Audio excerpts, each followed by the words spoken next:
하나님의 말씀은 신명기 5장 8절에서 10절까지 말씀을 보겠습니다.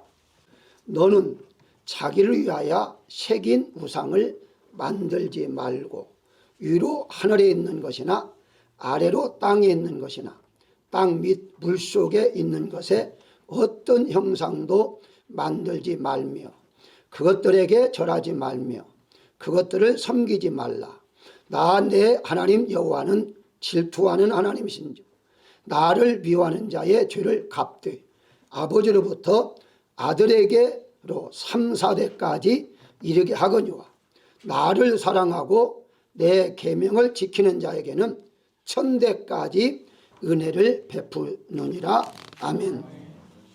오늘은 그 모든 축복을 받았는데 이것을 나만이 아니라 후손까지, 오늘 본문에 1000대까지라고 말씀을 했는데요, 이 복이 우리로 끝나지 아니하고 계속해서 이어질 수 있는 은혜가 되기 위해서 오늘 본문의 말씀을 보고자 합니다. 가장 먼저 10절에 보게 되면 하나님을 사랑하고 계명을 지키는 자에게 1000대까지 은혜를 베푼다 라고 말씀함과 9절에 하나님을 미워하는 자에게는 3, 4대까지 죄를 갚아주시겠다 라는 말씀에 대해서 대부분의 분들은 1000대까지 은혜를 주신다 라는 말씀보다는 이 3, 4대 동안 저주에 대해서만 관심이 많습니다.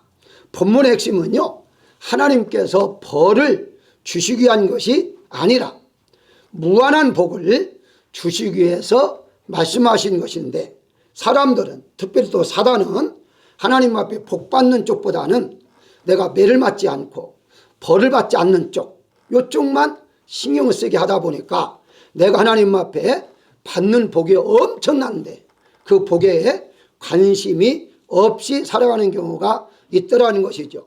여러분들 성경에 자세히 보게 되면요, 가장 먼저 인간이 죄를 범했잖아요. 자, 죄를 범했는데 하나님께서 인간이 죄를 범했으니까 인간에게 저주를 해야 하잖아요. 근데 여러분 한번 성경 보십시오. 인간에게 저주한 적이 있는가? 아니, 저주받았잖아요. 이렇게 말하겠지만 창세기 3장 14절에 보게 되면 하나님이 뱀에게 저주합니다. 그리고 그 다음에 17절에 보게 되면 땅이 저주를 받아요. 그리고 아담과 하와에게 저주했다는 말씀이 없어요. 그러면 예수님께서 갈라디아 3장 10절에 보게 되면 십자가를 통해 우리의 저주를 다 해결해 주셨다고 했는데 그건 무슨 말이냐? 그 말씀을 잘 보십시오. 율법 속에 속한 자들의 저주 아래에 있나니라고 말합니다. 우리 자신이 저주받는 것이 아니라 저주 아래 살고 있는 거예요. 다른 말로 쉽게 설명하면 사단이 죄를 범하게 했기 때문에 사단에 사로잡혀 사는 자다. 그러니까 사단은 어떻게 하느냐? 우리를 저주받게 해서 영혼이 죽게 하는 거. 그게 사단이 저주받게 하는 것이지 우리 자신이 저주받았기 때문에 저주받아 사는 인간이 아니다는 거예요. 자, 그렇다면 어떻게 우리가 이 말씀을 볼 수 있냐 할 때에 성경의 오늘 본문을 통해서 하나씩 우리가 해결해 나가야 되는데요. 다시 말씀, 하나님은 우리에게 복을 주시기 위한 것이지 벌이나 저주를 시한 것은 아니다. 근데 실질적으로 심판도 받고 실질적으로 저주가 있는데 이건 어떻게 우리가 해석해야 하느냐 하는 것을 하나씩 볼까요? 가장 먼저 첫 번째 생각할 것은 하나님을 믿느냐 믿지 않느냐의 의미를 지금 말씀하고 있어요. 다시 말씀, 여기에 9절에 나를 미워하는 자의 죄를 3, 4대까지 라는 말씀과 그리고 바로 이제 하나님을 사랑하는 자라고 그랬죠. 자, 연결시켜 볼까요? 자, 하나님을 미워하는 자 누구죠? 믿지 않는 자를 말하는 거예요. 우상 숭배하는 자. 하나님을 사랑하는 자가 누구죠? 하나님을 믿는 자라고 말하는 겁니다. 하나님께서 지금 너희가 나를 믿으면, 즉 나를 사랑하면 1000대의 복을 줄 것이고 나를 믿지 아니하면 그리고 우상 숭배하면 바로 3, 4대까지 벌을 내리겠다라고 지금 말하고 있는 것인데요. 다시 8절에 보게 되면 자기를 위하여 새긴 우상을 만들지 말고 9절에 절하지 말며 섬기지 말라라고 말하잖아요. 하나님을 믿을 때에 무한한 복을 주시고 안 믿으면 복이 없다. 지금 이 말이거든요. 그런데 이제 이걸 가지고서 자꾸 달리 해석하다 보니까 하나님 믿으면 복 받는데 간단한 얘기인데 이걸 이제 여러 가지로 어렵게 생각하고 있는 것을 볼 수가 있습니다. 다시 한번 볼까요? 오늘날에 있어서 과연 당시에는 우상이다 하면 어떤 형상을 만들어 절을 해요. 섬겨요. 지금도 있죠. 예를 들어 불교 같은 경우는 많은 형상을 만들어요. 거기서 복 달라고 절을 하지 않습니까? 자, 어쨌든 여기에 보게 되면요. 바로 오늘날 있어요. 그러면 예배는 무엇이냐라고 했을 때 우상 숭배. 그것은 세속화를 의미하기도 해요. 세속화. 그러니까 한마디로 보이는 형상을 믿는 것도 우상이지만 보이지 않는 형상을 믿는 것도 우상이다. 이렇게 이제 본다면 지금 사단은요. 사람들이 많이 깨었잖아요. 많이 지식이 있잖아요. 그러니까 하나님 믿지 않는 사람도 어디 우상에다가 절하면 이제 어리석다 하잖아요. 그러니까 사단이 이제 또는 작전을 바꿨어요. 어떻게 바꿨느냐? 그런 형상을 만들어 믿게 하는 것이 아니라 보이지 않는 형상, 보이지 않는 형상을 만들어 믿게 하는 건데 그중에 오늘은 여러 가지 있지만 하나만 소개를 한다면 예를 들어서 이렇습니다.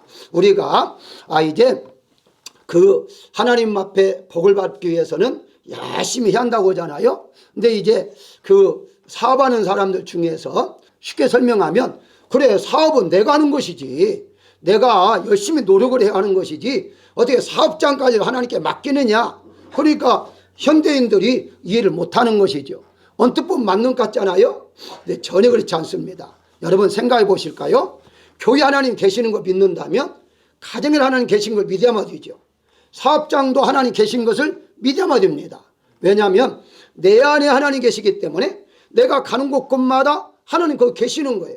그러면 내가 하는 사업도 하나님이 간섭하시고 하나님이 이끌어 주시고 지혜를 줄 때만이 가능하지 사업은 내가 하는 것이니까 하나님과 관계없다. 이런 말을 절대 해서는 안 되는데 일부 현대인들이 그게 믿고 따른다는 거죠. 그러니까 교회에서는 하나님을 찾으라는 거죠. 그런데 사업장에서는 사업에만 열심히 해라. 그러니까 많은 분들이 맞는 얘기 같으니까 그렇게 넘어가는 건데 이게 바로 자기를 위한 거, 자기를 위한 거. 오늘 본문에 나오잖아요. 우상이다. 바로 세속화된 거. 이런 것들이 오늘날의 우상이다. 그렇게 말할 수가 있어요. 사랑하는 여러분들, 우리가 어떤 말 할 때에 노력을 해야 한다. 좋아요. 저도 인정해요. 사업장 할 때 열심히 최선을 다해요. 인정해요. 그런데 최선을 다하는 것 중에 플러스 하나님이 함께 할 때 가능하지. 성경에 뭐라고 했습니까? 너희가 아무리 계획을 세운다 할지라도 그러잖아요. 의미가 없어요. 너희가 파수꾼을 세운다 할지라도 그건 무엇을 말하죠? 하나님이 함께 하지 않으면 안 된다고 분명히 말하고 있는 거예요. 결국 가서는 어떤 면에 있어서도 오늘 본문의 말씀에는 하나님 믿느냐 믿지 않느냐의 의미로 우리가 바로 천대까지 또 혹은 3, 4대까지를 받아들여야 한다 하는 것이고요. 두 번째는 은혜는 크고 진노는 작다는 의미가 그 속에 들어가 있습니다. 무슨 말입니까? 은혜는 천대까지라고 말하잖아요. 천대까지. 죄는 3, 4대까지. 그러니까 이걸 이해하려면요. 먼저 여러분들이요. 천대라는 것을 계산해 봐야 해요. 천대. 그러면 천대는 뭡니까? 여기에 본문에 영어에 보게 되면요. 바로 세대를 말해요. 세대. 세대. 이 세대를 말하는데 한마디로 1세대, 2세대, 3세대 이 세대를 말을 해요. 그러면 이제 1000세대를 한번 여러분들이 계산해 보십시오. 그러면 적어도 25년에서 30년을 한 세대로 봐요. 그러면 2만 5천 년이거든요. 그러면 이 지금 우리가 하나님을 내가 믿어요. 잘 믿으면 너는 1000대까지 내가 복을 주겠다면 내 이후에 2만 5천 년 동안 내 자손들이 잘 되면 돼요. 그러잖아요. 그대로 우리가 해석한다면 자 그리고 또 하나 여기 3, 4대까지 바로 이제 벌을 주겠다라고 하는 것은 이 3세대면은 25년씩이면요. 그게 이제 75년입니다. 4세대라면은 바로 100년이거든요. 그럼 100년 동안 내가 아무리 잘해도요, 복 못 받아요. 왜? 부모의 죄가 내게 임했기 때문에. 그러잖아요?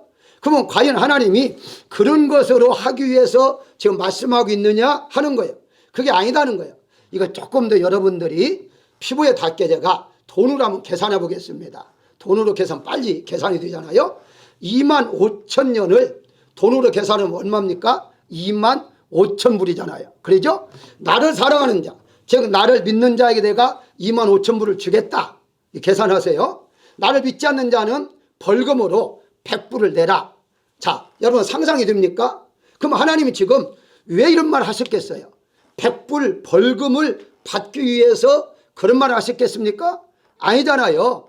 벌금 100불이 아니라 내가 이렇게 25,000불을 주겠다. 너에게 나만 믿으면, 나를 사랑하면 내가 이렇게 엄청난 돈을 주겠다. 이 말 아닙니까?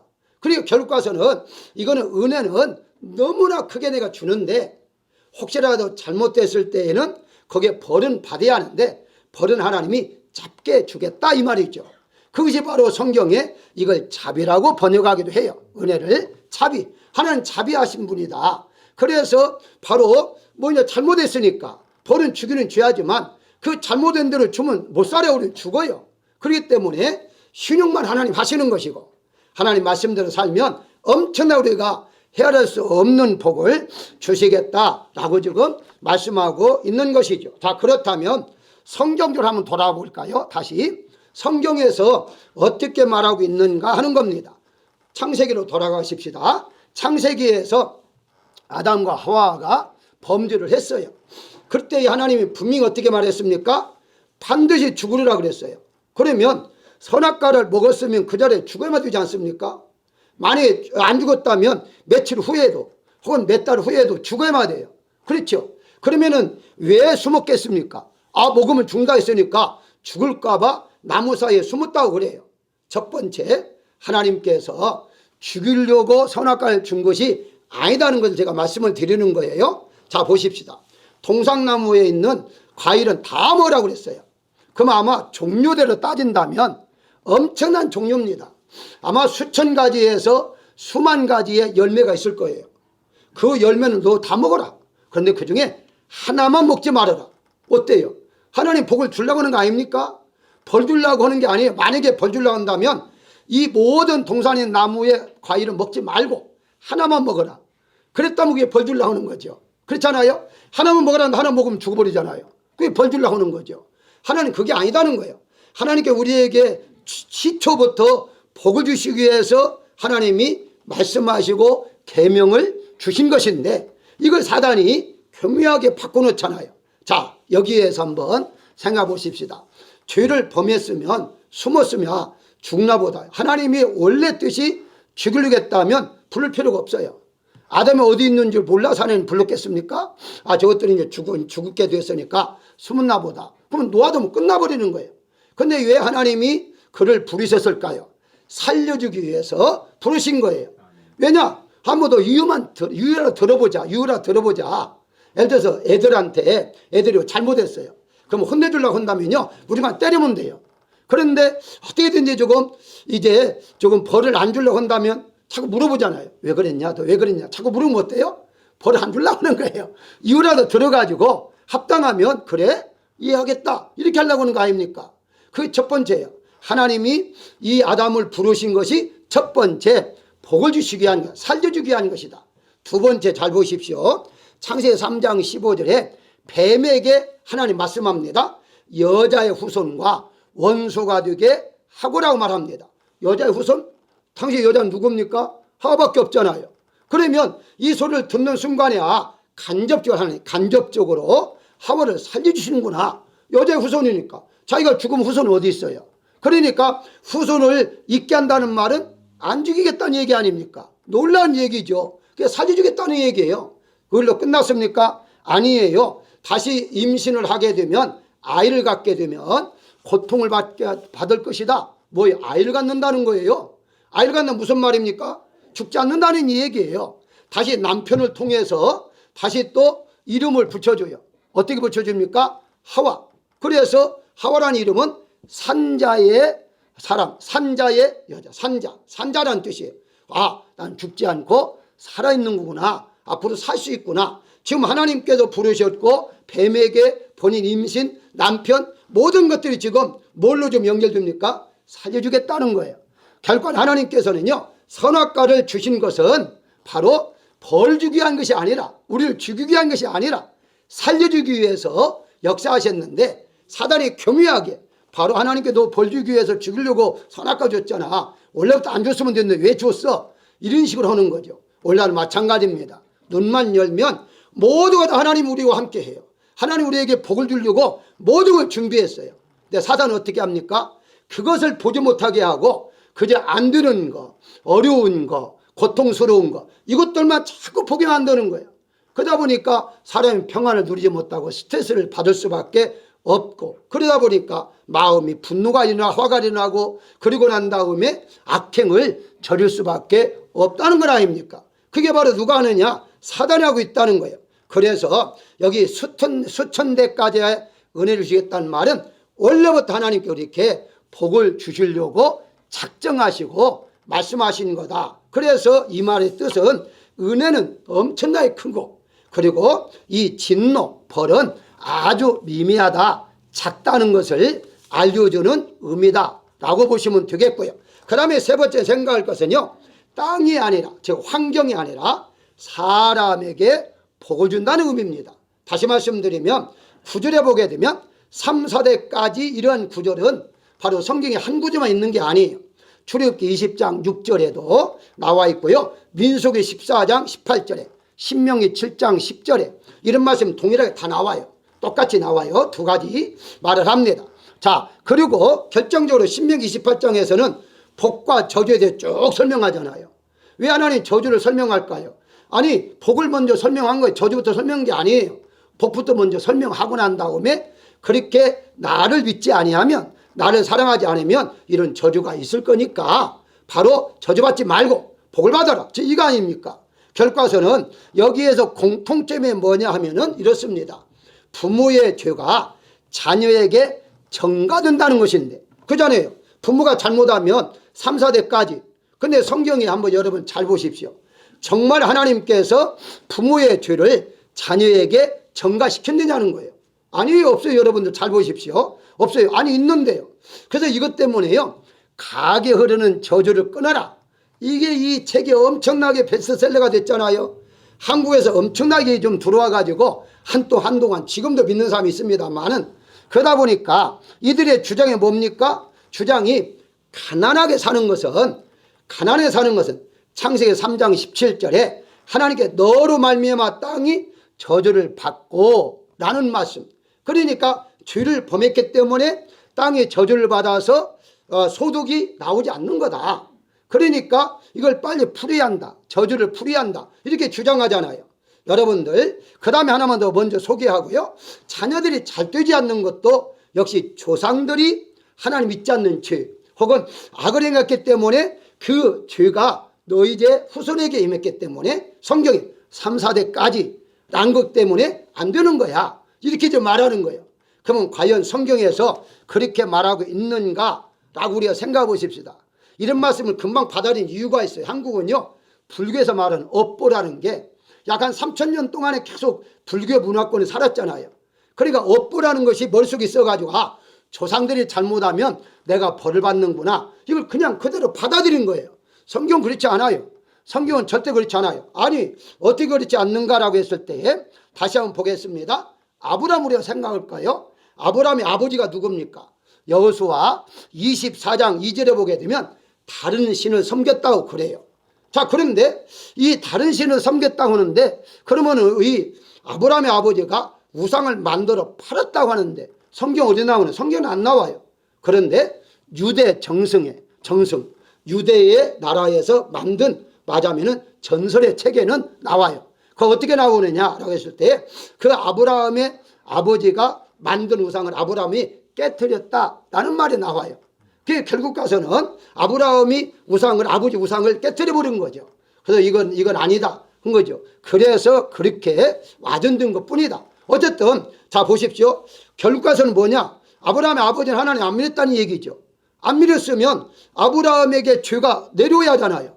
어떻습니까? 아브라함의 죄가 아버지의 죄를 받았습니까? 벌을? 아니잖아요. 아브라함은 믿음의 조상이 되어버렸어요. 아니, 그러면 성경이 말이 안 맞지 않는가, 이렇게 생각할 수 있어요. 하나 더 소개합시다. 누시라는 여인 한번 보세요. 누시라는 여인은요, 이방 나라에 살았어요. 대대손손 그냥 우상 숭배하는 그런 집안에 살았어요. 근데 어떻습니까? 바로 그가 이렇게 하나님을 믿음으로 말미암아 이 보아스를 만나서 다윗의 조상이 그 할머니가 됐다는 사실이에요. 엄청난 복을 받았죠. 자, 이것을 그러면 무엇을 의미하느냐 하는 거죠. 하나님께서는요, 땅이 아니다는 거예요. 땅이 아니라, 환경이 아니라 바로 그 사람이 누구인가에 따라서 복을 주는 거예요. 다시 말씀드리면 오늘 본문에 하나님을 사랑하는 자, 조상이 누구든지 관계없이 내가 하나님 믿으면 그때부터 복을 받는 거예요. 하나님 믿으면 그 조상이 계속 믿어왔다 할지라도 내가 믿지 아니하면은 그 조상이 받았던 복이 나한테 끝나는 거예요. 아니 그 성경에 어디가 있느냐? 있지요, 성경에. 다시 한번 보겠습니다. 여러분이 성경에서 생각할 것이 9절에 한번 보실까요? 나를 미워하는 자, 10절에 나를 사랑하는 자, 이렇게 구분했어요. 하나님께 말씀하자는 것은 핵심이 뭐냐면 조상이 잘 믿었든지 믿지 않았든지가 중요하지 않아요. 나를 미워하는 자예요. 개인이에요. 개인. 나를 사랑하는 자, 개인이에요. 너희 조상이 나를 사랑했기 때문에 내가 너에게 복을 주마? 이게 아니에요. 아니 성경에 나오는데요. 야곱에게도 나타나고 바로 하나님께서 이스라엘 백성들의 너희 조상 아브라함이 맺은 언약 나오는데요. 여러분 그걸 그래서 성경을 잘 봐야 됩니다. 말씀하죠. 너희 조상 아브라함에게 언약한 것처럼 분명히 말을 하죠. 그런데 그걸 잘 읽어보게 되면 이렇습니다. 창세기 12장 2절에 가장 먼저 아브라함의 복을 주어요. 그렇죠? 그리고 13장 15절에 너와 내 자손에게 땅을 주신다라고 말씀하고 있어요. 그렇다면 아브라함의 믿음에 의하여 수천대 2만 5천 년 동안 복을 받고 살아야 하는데 여러분들 아브라함의 자손들 구약의 역사 보십시오. 복 받고 살았습니까? 아니잖아요. 복 받고 계속 그 복이 이어진 건 아니에요. 그럼 어디에 이런 문제가 있었느냐 하는 걸 알아야 말이에요. 자, 그렇다면 다시 창세기 17장 21절에 보게 되면 내 언약은 내년에 낳을 이삭과 세우리라. 아담에게 지금 하는 말이에요. 아브라함 하는 말이에요. 즉 아브라함에게 이삭을 줬는데 아직 태어나기 전에 아브라함 말하는 거예요. 이삭이 태어나면 내가 그 이삭과 언약을 세울 것이다 라고 그래요. 그러니까 아브라함에게 약속한 언약이 자자손에 임한 것이 아니라 그 약속에 따라서 다시 계약서를 다시 쓰는 거예요. 개인에게. 그러면 이삭에만 썼느냐? 아니에요. 다시 한번 보게 되면 역대상 16장 17절에 보면 이는 야곱에게 세우신 율례 곧 영원한 언약이라고 그래요. 야곱에게 다시 언약을 세워요. 하나님은 아브라함에게 언약했어요. 이삭에게 언약했어요. 다시 야곱에게 또 개인적으로 언약, 약속을 한 거예요. 아버지의 약속으로 끝난 게 아니에요. 그리고 더 나아가서 이제 일반 백성들까지도 후손이니까 백성들까지도 하나하나씩 다 바로 맺었어요. 자, 왜 그랬을까요? 이유가 있어요. 에스겔서 18장 17절에 보게 되면 이렇게 말합니다. 내 규례를 지키며 내 율례를 행할진대 이 사람은 그 아버지의 죄악으로 인하여 죽지 아니하고 정령 살겠고 라고 말합니다. 이게 아주 중요해요. 다시 말씀드리면 아버지가 하나님 안 믿었어요. 내가 안 믿었으면 그 여기에 말씀한 대로 아버지의 죄가 아들까지 임하게 돼요. 그건 틀림없어요. 근데 어떻게 말합니까? 아버지의 죄가 바로 이제 인하여 죽지 않고 정령 살겠다. 무슨 말입니까? 내가 하나님을 믿어버리면 내가 믿을 때에는 아버지의 죄가 내에 오지 않는다는 거예요. 자, 다시 또 에스겔 18장 20절에 범죄하는 그 영혼은 죽을지라 아들은 아버지의 죄악을 담당치 아니할 것이요 아버지는 아들의 죄악을 담당치 아니할 것이다. 의인의 의도 자기에게 돌아가고 악인의 악도 자기에게 돌아가리라라고 그래요. 한마디로 말하면 쉽게 설명하면 내가 잘못한 건 나로 끝나는 거예요. 내 잘못이 아버지에게 또 아들에게 임하는 것이 아니다는 거예요. 그런데 성경이 이렇게 하는데 그게 바로 중요합니다. 그 중간에 하나님과 계약하는 자는 달라요. 하나님과 계약하는 자. 어떻게? 예수님이 우리 죄를 대신해서 십자가에 돌아가셨잖아요. 그리고 예수님이 계속 하는 말씀이 있어요. 내 안에 있는 자, 말씀 안에 있는 자, 하나님 안에 있는 자, 안에 있는 자. 이게 계약이에요. 다시 말씀드리면 예수님 믿는다는 것이 예수님 안에 있는 자예요. 예수님 안에 있는 자는 어떤 경우라도 바로 천대까지 복을 받게 하시겠다 하는 건데, 그 안이 나 하나만 끝나고 그리고 내 후손이 예수님 밖에 있어도 복 받는다는 말이 아니에요. 내가 안에 있을 때 하나님께서 네가 내 안에 있는 것처럼 너희 자녀도 내 안에 있게 해서 네가 복 받은 거 자녀도 복 받게 하겠다라는 거예요. 이 정도 여러분들 말씀드렸으면 이제 핵심을 알 거예요. 예수 믿어야 한다라는 거예요. 내 자신이 복 받는 것도 예수님 믿어서 복 받는 것이고, 내 자녀도 예수님 믿어야 복 받는 것이지, 내가 잘 믿었기 때문에 내 자녀 하나님 안 믿어도 복 받아? 없다는 거예요. 성경이 아니다는 거예요. 그리고 내가 이제 악했으니까 악한 일을 했으니까 내 자녀는 악한 자가 아니다는 거예요. 성경에 보면 내가 악했다 할지라도 내 자녀가 하나님 믿으면 부모가 아무리 악을 행했다 할지라도 나는 하나님 앞에 복을 받는다는 것이죠. 결국 가서는 영향은 끼칠 수가 있어요. 내가 악하게 살면 자녀도 같이 살았기 때문에 영향을 끼치죠. 그게 한 가지 예만하면 들어볼까요? 여러분 미국에 보면 금방 알아요. 미국의 2세나 1.5세들이 한국말 더듬더듬 하는 거 들어보세요. 들어보면요, 경상도 말을 하는 아이들이 있어요.